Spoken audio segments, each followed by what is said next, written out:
Bonjour à toutes et bonjour à tous, bienvenue sur la chaîne Découvrir, Investir et S'enrichir. Vous êtes sur la playlist Bourse, mon portefeuille PEA, épisode numéro 97, Investir dans les actions à dividendes.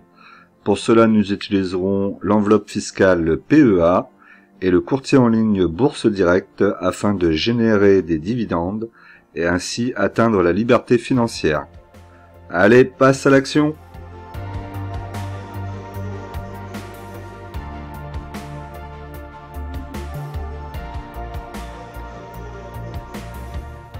Alors, au sommaire, nous aurons donc la situation du CAC 40, le point PEA première partie, le question-réponse, le point PEA deuxième partie, le tableau des dividendes et l'évolution du portefeuille. Mais comme d'habitude, je vous rappelle que l'investissement en bourse peut provoquer une perte partielle ou totale de votre capital. Vous ne devez en aucun cas copier ou reproduire mes prises de position. Je ne suis pas un conseiller financier, mais un particulier qui investit à titre personnel.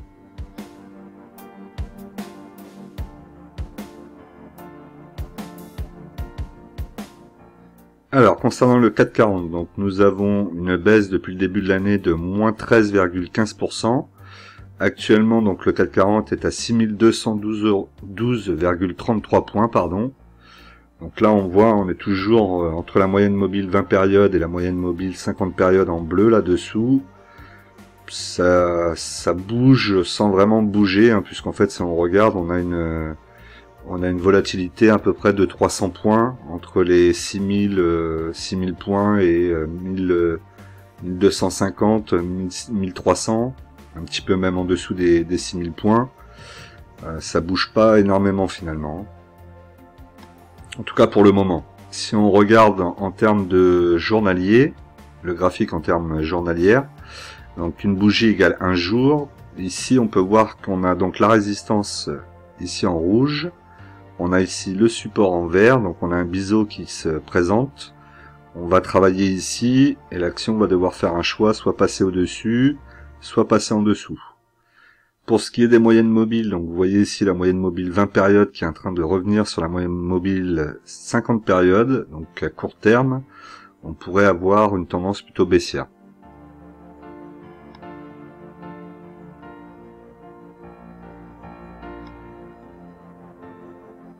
Alors du coup on se retrouve sur mon portefeuille PEA de chez Bourse Direct. Donc actuellement vous pouvez voir que je suis à 15 206,13 €.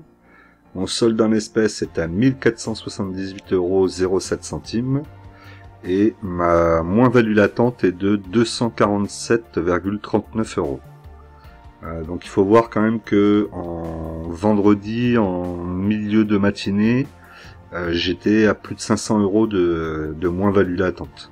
Donc on a eu un gros delta dans la journée quand même.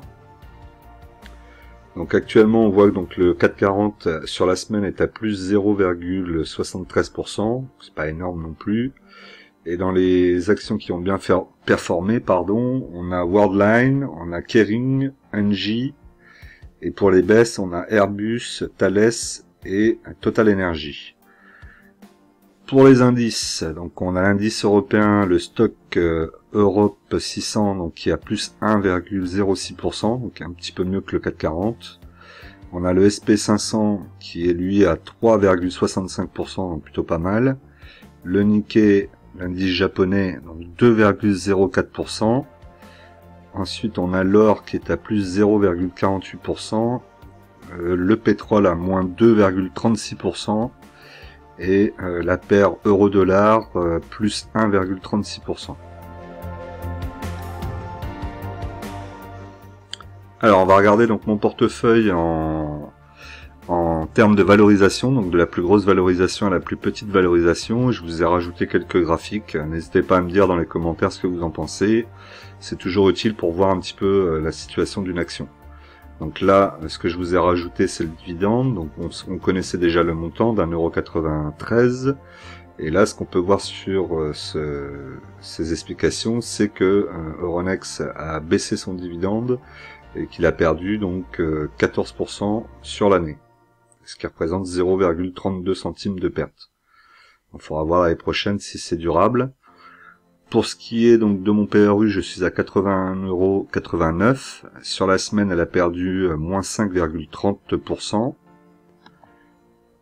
Et donc on va continuer, on va regarder ici donc les graphiques toujours par rapport aux dividendes. Donc on peut voir ici depuis 2016 et on voit qu'effectivement 2020 le dividende était à 2,25 € et en 2021 il était à 1,93 €. Là on voit qu'il y a quand même, le dividende n'est pas hyper stable. Tous les 2-3 ans à peu près il retombe, il remonte.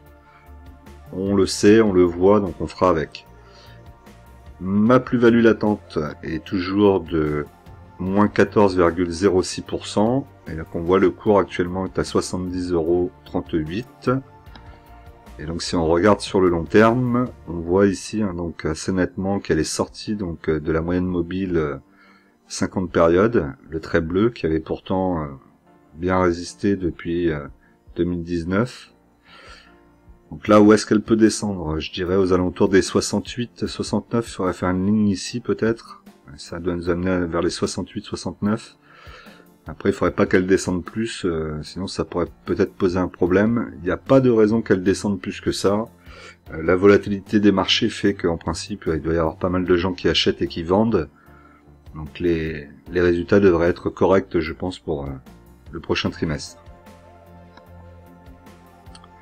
Ensuite, donc nous avons Score. Donc Score, vous vous rappelez qu'on avait fait, on a fait un rachat total de la ligne. Donc actuellement, Score verse un dividende de 1,80 €. Donc là, on voit qu'il n'y a pas de couleur ni rouge ni verte. Donc ça veut dire que l'action est restée avec un dividende stable par rapport à l'année dernière, pardon. Je vais y arriver. Pour ce qui concerne donc le versement ici, on peut voir donc qu'il y avait eu une augmentation 2017-2018, 2019 donc pas de dividende versé, ils ont recommencé en 2020 1,80 €, 2021 1,80 €. Donc on est sur 1,80 € pour le moment, à voir s'ils vont rebaisser avec la situation ou pas. Quoi qu'il en soit, je suis toujours en tout cas, je suis pas toujours, mais là, je suis maintenant en plus-value. Donc, je suis repassé en positif, plus 0,83% sur ma plus-value latente. Donc, c'est plutôt positif. Sur la semaine, plus 1,80%. Et donc là, ici, on voit sur le graphique 17,57 €. Et on est toujours ici avec la résistance.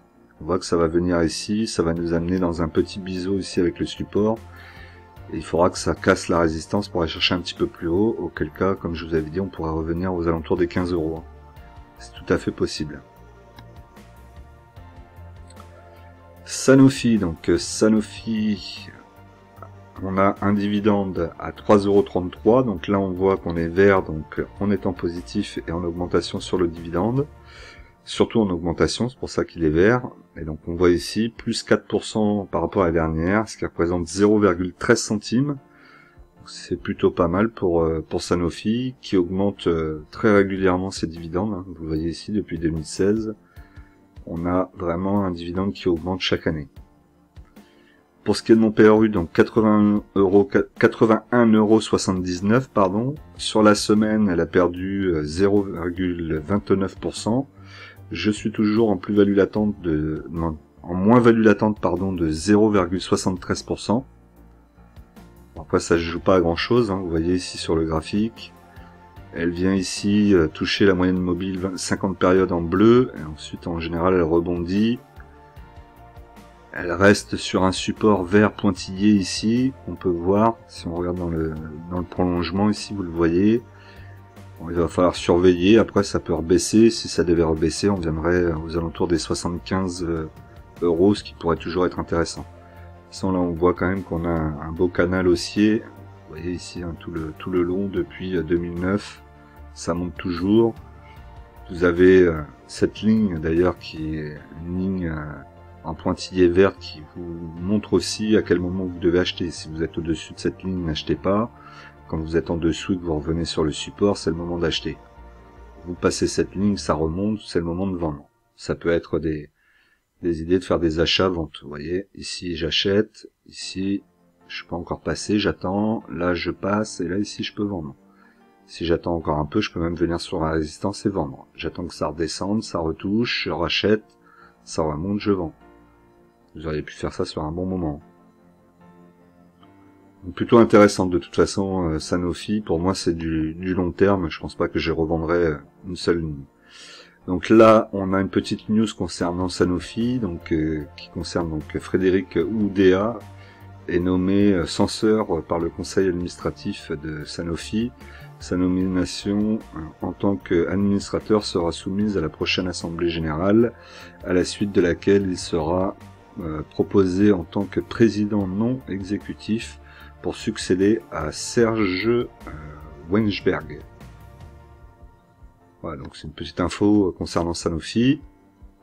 Ensuite, donc on continue, on est sur Total. Donc Total, on voit que le dividende aussi n'a pas évolué, on reste stable ici, puisque pas de couleur visible.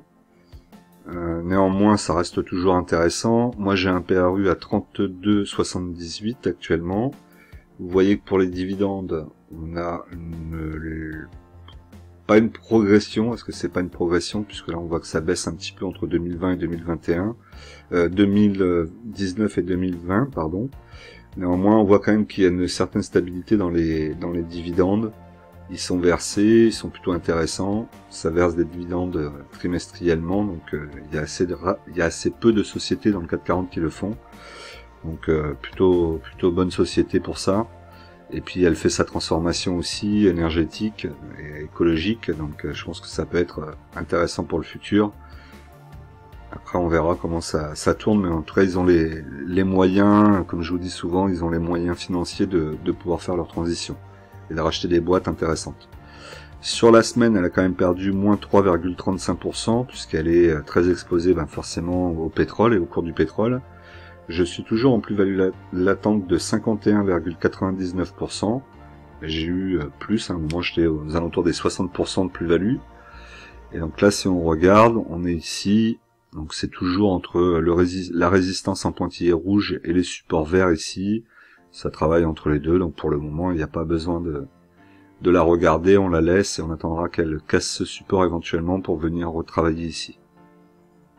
Pour ce qui est de la moyenne mobile 20 périodes, on voit qu'elle est bien au-dessus de la moyenne mobile 50 périodes.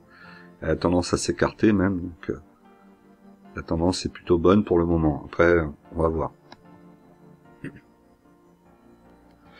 Petite news donc qui m'a fait assez rire quand même, vous avez sans doute dû en entendre parler. Leclerc et Système U réclament à Total de lui vendre le carburant avec une remise de 20 centimes. Puisqu'actuellement, on en avait parlé la semaine dernière ou il y a 2 semaines, effectivement Total, les stations Total sont les moins chères actuellement en France sur la vente de l'essence. Ce qui est assez ironique puisque ça n'arrive jamais, je crois que ça n'était jamais arrivé.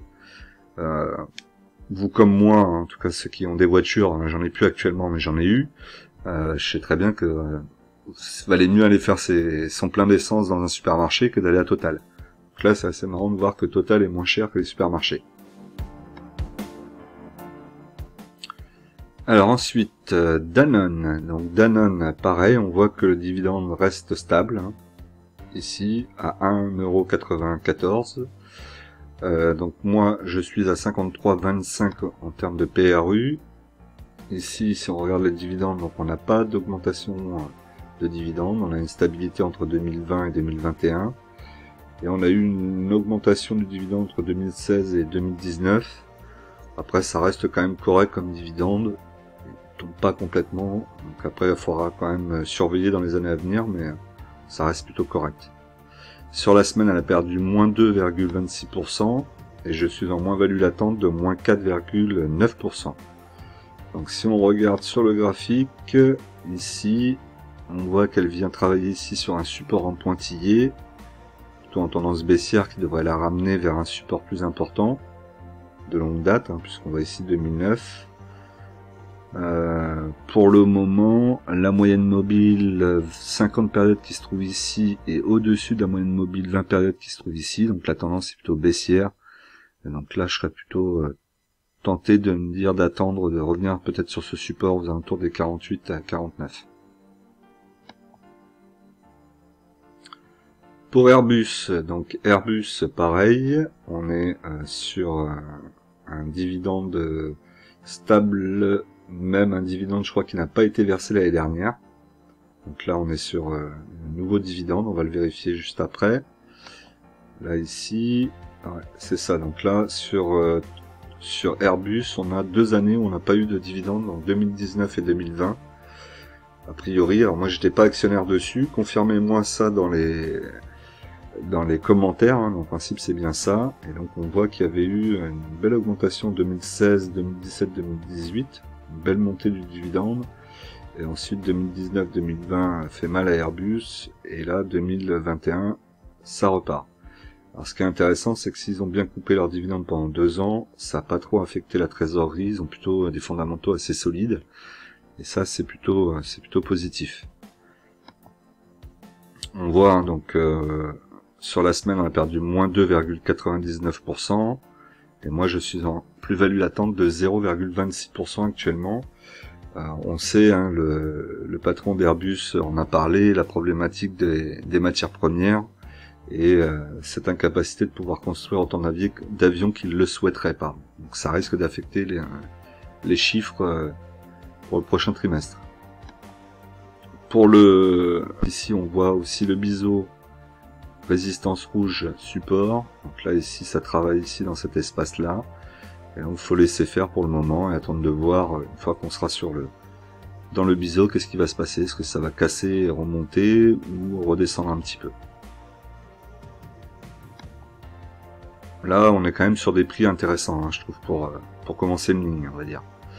Vinci, donc Vinci, ici on voit qu'on a une augmentation donc du dividende, qui n'est pas une petite augmentation, puisque ça représente plus 42%, 0,86 centimes d'augmentation du dividende, ce qui est quand même assez important.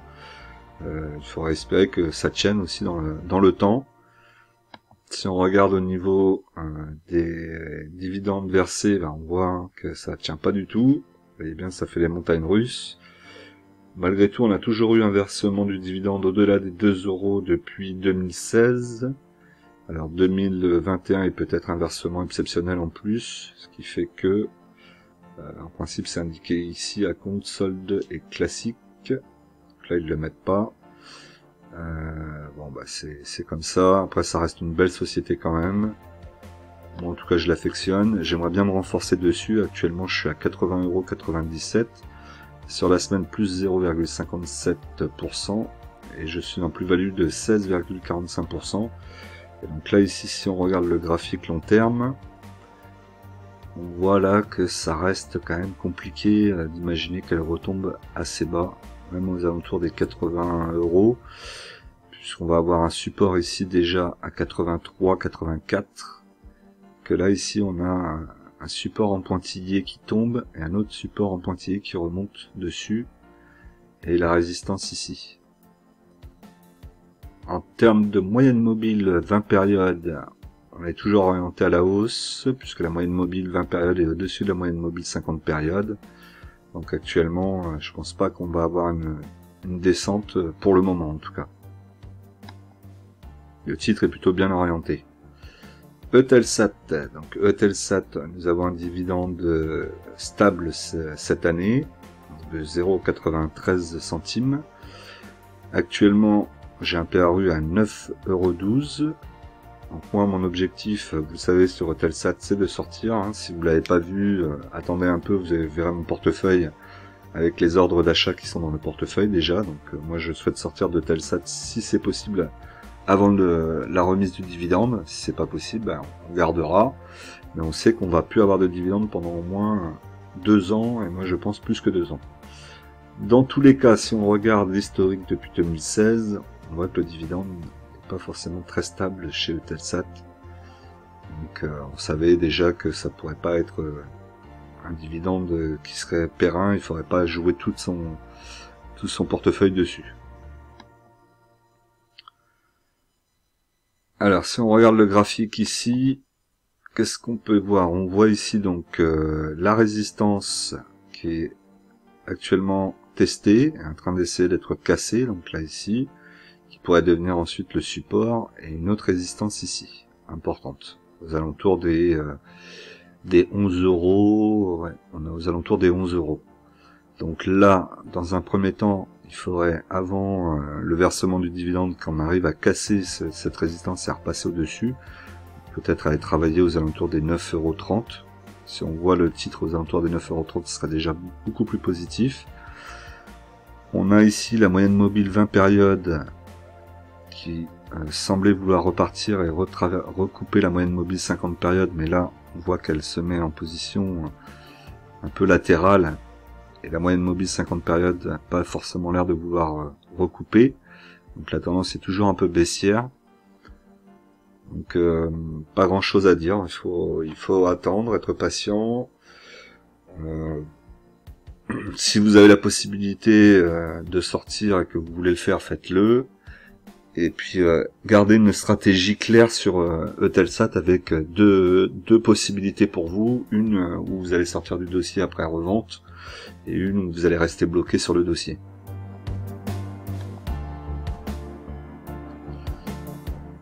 Et là, du coup, c'est un petit tweet que je vous ai remis, donc qui concerne Eutelsat, l'un des derniers exemplaires de la fusée Ariane 5 a été lancé cette nuit avec le satellite Connect VHTS, d'Eutelsat.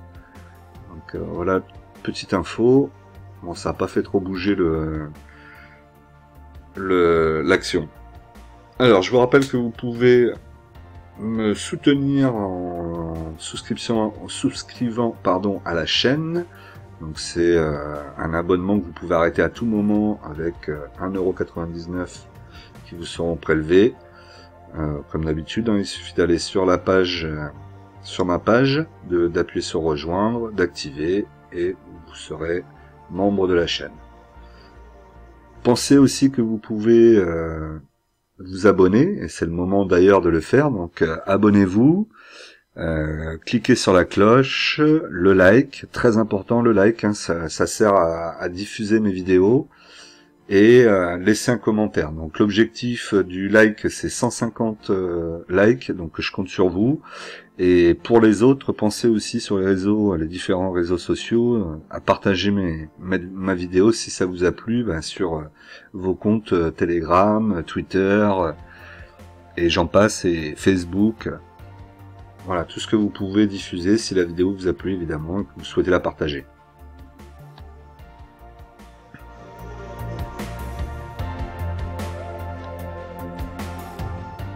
Alors, pour le premier question-réponse, donc je prends la question de Jean-Marc, qui m'allume un peu, mais bon, c'est un peu... Alors, je pense pas qu'il m'allume, hein, je pense que c'est dit avec bienveillance, mais il a raison aussi, donc c'est pour ça que je l'ai prise, pour vous montrer aussi qu'on peut faire des erreurs, et ben là, c'en est une.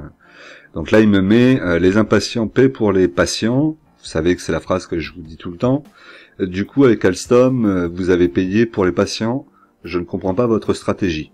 Donc Jean-Marc, tu as raison, j'ai payé pour les patients, je m'en veux, j'ai pas bien géré la situation. Je sais pas pourquoi j'ai fait ça, j'aurais pas forcément dû.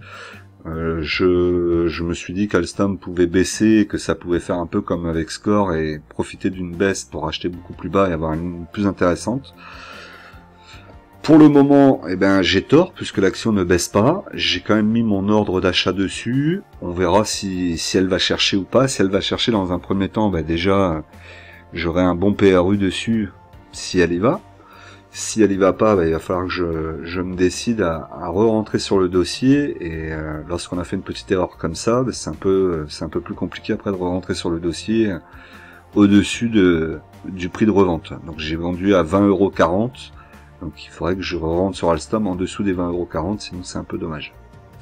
Mais oui, effectivement, Jean-Marc, j'ai bien payé pour les patients. Et ça me servira de leçon et je ferai plus attention la prochaine fois. Je sais pas ce qui m'a pris par la tête. Bon, l'erreur est humaine après, hein, vous en ferez sans doute d'autres, et vous en avez fait peut-être d'autres aussi. N'hésitez pas à me dire un peu dans les commentaires, hein, d'ailleurs.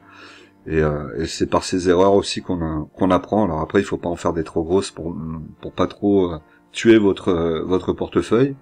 Mais faire des erreurs fait aussi partie du processus d'évolution et d'avancement. Seul moyen de ne pas faire d'erreur, ça serait éventuellement d'être accompagné. Ensuite, j'ai pris un message de Kevin. Donc Kevin, c'est dur d'établir du DCA pour l'instant, alors qu'il y a plein d'opportunités d'achat pour baisser son PRU de plus de 15% pour ma part. Alors effectivement, c'est vrai que le DCA, donc pour ceux qui ne savent pas, donc c'est le fait d'acheter des actions tous les mois, plus ou moins à la même date, le même nombre, et de faire votre achat presque en automatique. Comme on pourrait le faire par exemple sur Trade Republic, pour ceux qui sont dessus ou qui ont déjà regardé mes vidéos. Si vous connaissez pas, n'hésitez pas à le voir d'ailleurs. Donc là on pourrait faire du DCA facilement, puisque vous mettez un ordre et ça fait les achats automatiques. Le principe du DCA, c'est justement ça, c'est que tu t'occupes pas vraiment du cours des marchés au moment où tu achètes. Tu vas sur ton action, tu achètes ton action, et puis c'est tout. Et tous les mois, tu fais ton achat, et ça va lisser en fait dans le temps. Donc je vais peut-être le faire sur une ligne. Je vous en ai parlé et je pense que je vais le faire sur Air Liquide. Je vais faire du DCA. Donc pour le moment, je suis en train de réfléchir à ce que je vais faire un achat tous les 2 mois ou un achat tous les mois. L'objectif serait d'arriver à avoir 10 actions pour l'année 2024, lorsqu'il y aura encore une action gratuite pour les 10 actions détenues. Et comme ça vous permettra de voir un petit peu comment ça fonctionne et comment est-ce que ça lisse dans le temps le prix de revient de votre action. Donc je vais peut-être mettre ça en place sur Air Liquide, puisque je voudrais grossir ma ligne Air Liquide, et là je suis toujours en attente dessus. C'est une belle société, il n'y a pas de raison. Donc dites-moi un petit peu ce que vous en pensez dans les commentaires, n'hésitez pas. Ensuite, dernier commentaire donc de LD qui me met: faudra fêter la 100e avec une spéciale. Donc effectivement, la 100e arrive, hein, donc je suis le premier surpris de voir que j'ai déjà fait 97 vidéos. En tout cas, celle-là c'est la 97e, rien que pour le portefeuille PEA, puisque j'en ai fait d'autres après. Et en tout cas, je continue à vous remercier de me suivre et de continuer à m'encourager. C'est grâce à vous, et c'est avec vous qu'on peut le faire, sinon ça marcherait pas. Du coup, pour la 100e, j'ai pas forcément énormément d'idées, donc n'hésitez pas à me dire un petit peu. Je pensais faire un live, dites-moi un petit peu ce que vous pensez de faire un live. Donc le live serait exactement comme on fait à l'heure actuelle, on va développer mon portefeuille. Par contre, la différence, c'est que vous allez avoir la possibilité de me parler, de me mettre des messages. Bon, je vais essayer de regarder un peu vos messages aussi, d'y répondre de temps en temps. Ce que je souhaiterais aussi, c'est que certains d'entre vous souhaitez me connaître un peu mieux, donc ça serait le moment aussi pour la 100e. Donc si vous voulez, à partir de maintenant, et je le dirai là toutes les prochaines semaines, puisque ça arrive assez vite, dans les 2 prochaines semaines, je continuerai à vous le dire. Si vous avez des questions que vous voulez me poser plus personnelles, et que c'est le moment de me les poser pour la 100e, vous me les mettez... vous pouvez commencer à me les mettre maintenant dans les commentaires, en me mettant pour la 100e par exemple, et me mettre votre question, et comme ça je la prendrai, je la mettrai de côté, et on pourra y répondre lors de la 100e. Voilà, donc là j'attends beaucoup de commentaires, beaucoup de messages de votre part. N'hésitez pas dans les questions. Après je répondrai peut-être pas à toutes les questions, mais en tout cas j'essaierai d'être le plus transparent comme je l'ai toujours fait. Et puis je pense qu'on va faire un live, dites-moi ce que vous en pensez. Ça sera le premier live, je vous avoue que j'ai quand même un petit peu d'appréhension, mais on va essayer de faire ça correctement et bien de gérer. Et puis après ça va me permettre aussi moi de me lâcher sur les lives, puisque pour le moment je vous en fais pas. Je voudrais en faire, mais j'ai quand même une petite appréhension dessus. Ce qui peut être un peu bête, hein, mais voilà. Donc n'hésitez pas maintenant, dès maintenant, si vous voulez me poser des questions un peu plus personnelles et que vous souhaitez que j'y réponde pour la 100e, n'hésitez pas à commencer à me mettre les questions, me mettant pour la 100e. Voilà ce que je voulais dire.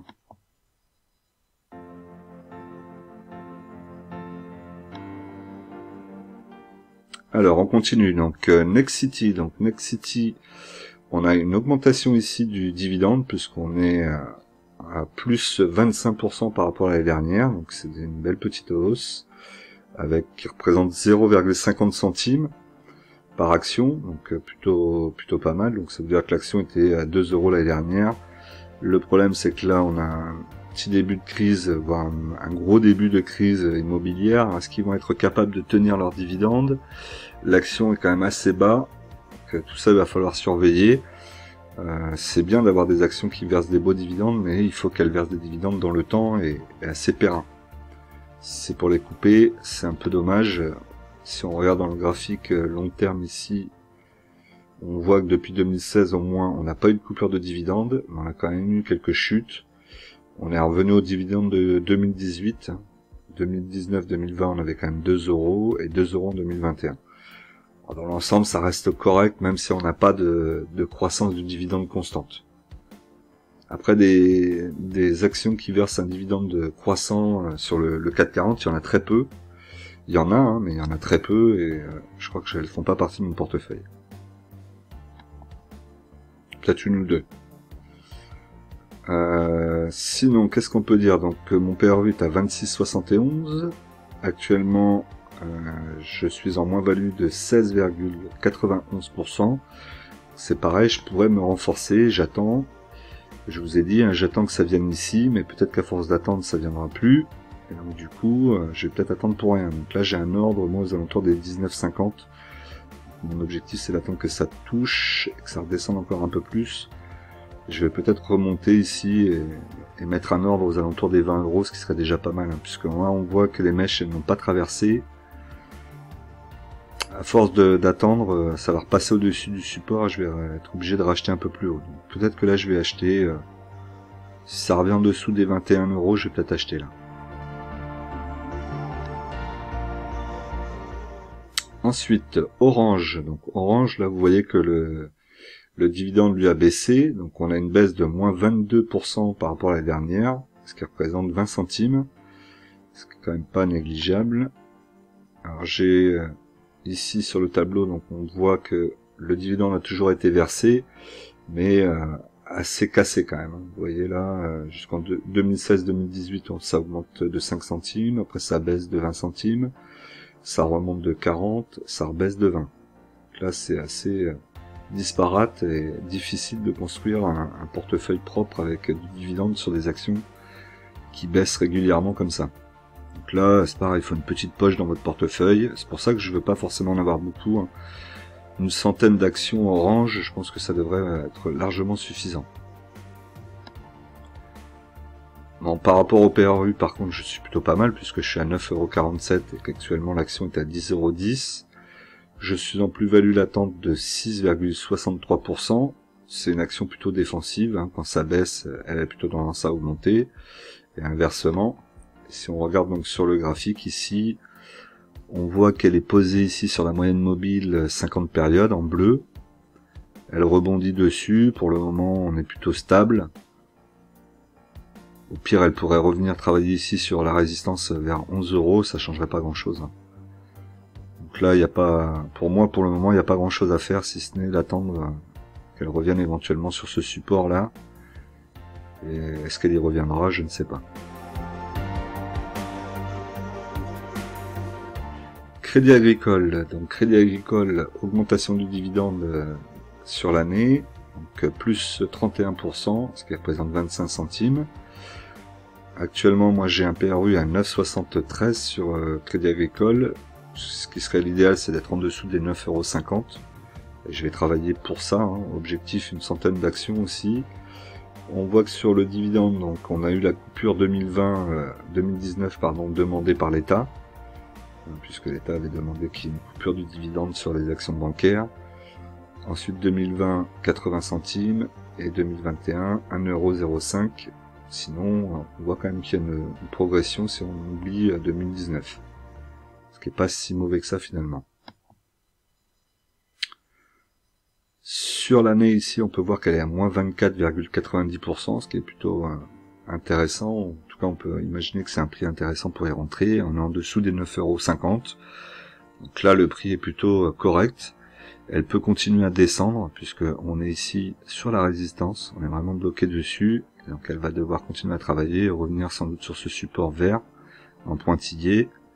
Le support ici que j'attends moi aux alentours des 8 € Je pense qu'il va pas revenir tout de suite. Je vais rester quand même patient puisqu'on voit ici hein, qu'on est en train de travailler dans ce couloir ici. Tant qu'elle n'est pas remontée au-dessus de cette résistance là, on a toutes nos chances qu'elle revienne sur ce support à un moment ou un autre. Ubisoft, donc Ubisoft a pris une grosse claque cette semaine. Donc là, on a eu l'info comme quoi on avait Tencent qui est re-rentré encore un petit peu sur le capital. Donc ce qui induit au marché que Ubisoft pourra plus avoir d'OPA faite sur cette société à part par Tencent. En tout cas, ce serait Tencent les premiers à être au courant et les premiers acheteurs. Et donc du coup, ça n'a pas plu du tout au marché a priori. Et donc Ubisoft a chuté lourdement de 15 ou 16% je crois. Très difficile à gérer ce dossier, hein. C'est vraiment très compliqué. J'imagine que vous aussi, si vous êtes rentré aux alentours des 40 €, ce qui était quand même pourtant un bon prix, que vous l'avez encore aujourd'hui, qu'elle est à 36,51, vous devez être un petit peu dépité aussi. On a éventuellement, pour se rassurer, un rachat d'actions qui pourrait être fait par Tencent aux alentours des 80 €. En tout cas, c'est ce que Tencent dirait, ce que Tencent dit, pardon. Ils étaient à 100 € au départ, maintenant ils sont à 80. On est toujours sur la même question, hein. Pourquoi acheter des actions à 80 € alors qu'elles en coûtent même pas 40 aujourd'hui? Bon, si on reste sur 80 €, moi ça me convient. Mais j'ai l'impression que ça va baisser petit à petit, hein. On a la sortie d'un jeu là qui devrait pas tarder à arriver, qui est Assassin's Creed, donc j'espère que ça va booster un peu tout ça avant Noël et qu'on pourrait refaire un retour aux alentours des 50 déjà, ce serait pas mal, et ensuite des 60 €, mais là je vais être beaucoup plus patient. Vous voyez hein, ici, on est vraiment tombé assez bas quand même. Il va falloir revenir, retravailler sur cette résistance aux alentours des 50 €, réussir à la casser pour ensuite retravailler ici. On a la moyenne mobile 50 périodes qui est au-dessus de la moyenne mobile 20 périodes. La tendance est toujours baissière. Pour le moment, je suis pas très confiant sur le dossier. Je pense qu'il va vraiment falloir attendre et que je vais le garder plus longtemps que prévu. On a justement ce que je vous disais, donc Tencent qui cible plusieurs entreprises tricolores, du divertissement et de la fintech, et prend des participations, et donc là c'est Ubisoft hein, qui a été la cible de Tencent. Est-ce que c'est une bonne chose? On le verra plus tard. Ensuite, Schneider. Donc Schneider, on a une augmentation du dividende par rapport à la dernière de plus 12%, ce qui est plutôt très bien. 30 centimes de plus, ça fait. Schneider, c'est pareil, c'est une action qu'il faudrait que j'achète tous les mois, un peu comme Air Liquide si je le fais. On est un peu sur le même principe. Parce que c'est une belle société. J'ai un PRU qui est un petit peu élevé, il faudrait que je le fasse baisser. Bon, malgré tout, vous voyez les dividendes ici, hein, on a une progression du dividende tous les ans depuis 2016. Donc c'est vraiment très sympa. C'est très plaisant à voir, et on a aussi une augmentation de son cours régulier. Donc vraiment une très belle société pour moi. Il faut vraiment que je grossisse la ligne dans mon portefeuille. Donc j'ai un ordre de mis aussi hein, sur Schneider. Donc, vous allez voir ça après à la fin sur mon tableau, sur mon portefeuille, pardon. En termes donc de graphique, on est toujours ici entre la moyenne mobile 20 périodes et la moyenne mobile 50 périodes. Pardon, ça travaille ici, hein, ça reste. Moi j'ai mis des objectifs un peu plus bas. Je pense pas qu'on va revenir sur la moyenne mobile 50 périodes d'aussitôt. Donc j'ai mis un objectif un petit peu plus haut, mais si jamais ça devait venir, je rachèterai ici. On voit ici qu'on a un support aussi aux alentours des 80 €. Donc là, ça serait vraiment un prix soldé, plus que soldé, pour pouvoir y rentrer. Hein. Mais ça peut très bien y revenir. Hein. Vous voyez ici que on avait le Covid, on est plus ou moins sur ces bougies-là sur le Covid, avec la baisse ici à 60 €. Tout ça, ça a été l'après-Covid, donc ça pourrait très bien retracer et revenir ici pour revenir à hauteur de l'avant-Covid, hein, ici, sur une base de 100 €, ça pourrait très bien le faire. Air Liquide, donc cette fameuse société que je vous dis que je vais peut-être faire du DCA dessus. Parce que je me prends trop la tête, hein, au final, sur une très belle société. Donc là, vous voyez, hein, augmentation du dividende par rapport à l'année dernière, plus 5%. C'est un peu moins que Schneider, mais ça reste quand même tout à fait correct. Ça représente 15 centimes. On a ici un PRU à 138,16, ce qui est assez élevé au final sur Air Liquide, et j'aurai des opportunités d'en racheter aux alentours des 120 €, entre 110 et 120, ce qui serait plutôt pas mal. Je suis en moins-value latente de moins 11,09%. Et si je regarde ici le graphique sur les dividendes, c'est quand même assez propre depuis 2016. On a 5 centimes d'augmentation presque chaque année. Alors à part 2017-2018, on est resté stagne, on est resté flat. Sinon, on a 5 centimes d'augmentation. Et pour 2021, on a eu 15 centimes d'augmentation. Donc belle société. Vous savez que quand vous en avez 10, vous avez le droit à une action gratuite. Donc cette action gratuite aussi que vous aurez dans votre portefeuille va faire baisser encore votre PRU d'action. Bon, voilà, donc tout est dit, hein, c'est vraiment une très belle société. Je pense il faudrait pas que je me complique trop la vie pour en acheter. Et en ce moment, je pense que je me complique trop la vie.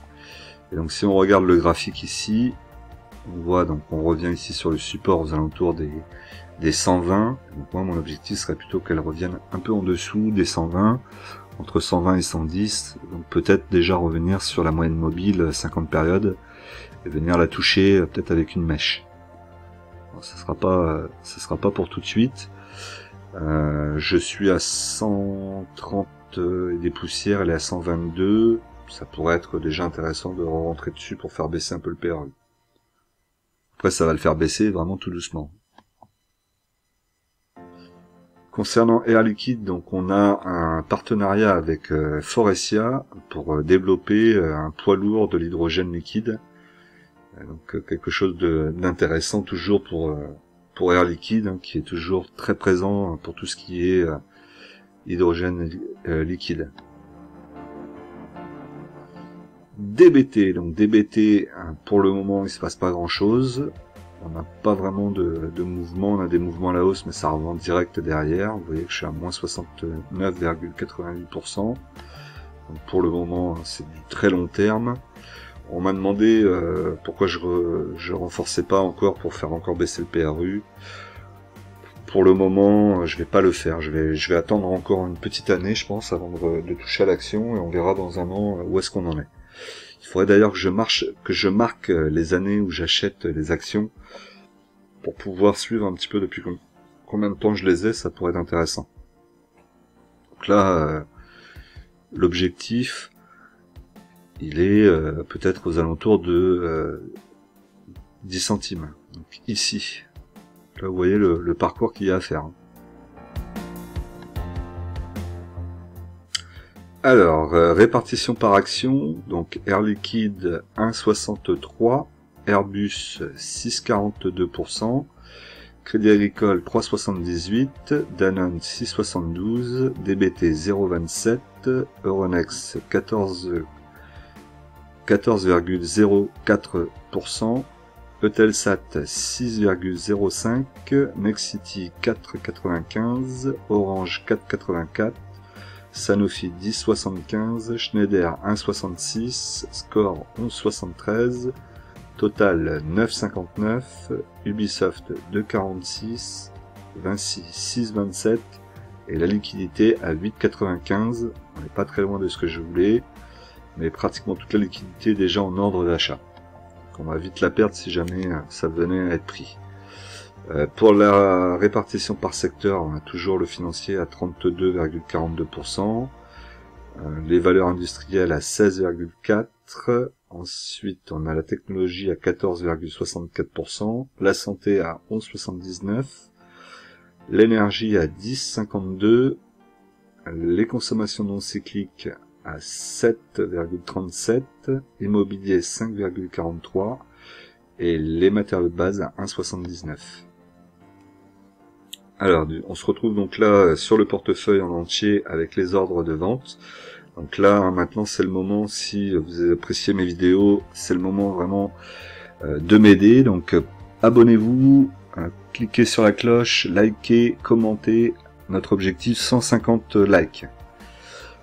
Donc ici vous pouvez voir donc, que j'ai mis mon ordre de vente toujours pour Eutelsat donc à 10,08 pour les 100 actions.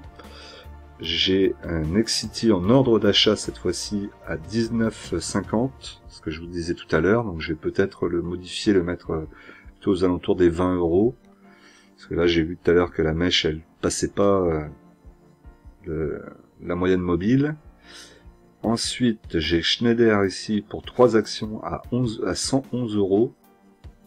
C'est pareil, ça va peut-être pas y revenir tout de suite, l'ordre y est mis. Et toujours Alstom donc à 18,80 €, 50 unités. Pour le moment on est revenu en dessous des 19 €, on est venu vers les 19,70 €, mais après elle est repartie. Et donc du coup j'attends. On pourrait encore sur Alstom continuer à monter un petit peu, hein, aux alentours des 22 €. On a une résistance qui va s'approcher là, et ensuite elle va retracer, retravailler un petit peu, et on pourrait à ce moment-là revenir sur mon prix d'achat.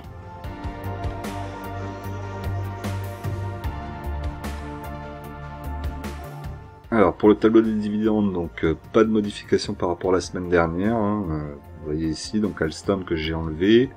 Je laisse la ligne comme ça pour me rappeler que je l'avais cette année-là. Le dividende que j'ai touché, 7,50 €. Là, on voit vraiment que le mois de mai commence à devenir un très gros mois, hein, puisque je vais dépasser pratiquement les 500 €. En tout cas pas encore, mais 450 on va y être. Et je vais essayer d'être à 500 € d'ici l'année prochaine au mois de mai. Donc c'est plutôt pas mal. On va continuer comme ça. On va s'accrocher, essayer de pas faire trop de bêtises. Donc ici, je vous l'ai mis puisque le mois dernier, je vous ai pas encore montré par rapport au mois dernier, pardon. Donc le mois d'août. Au mois d'août ici, j'avais touché 1 € quelque chose. Et donc là, cette année, j'ai touché 7,50 € d'Alstom. Donc j'ai fait un petit peu mieux que le mois d'août. Alors là, c'est vraiment, c'est pas flagrant, hein, on est bien d'accord.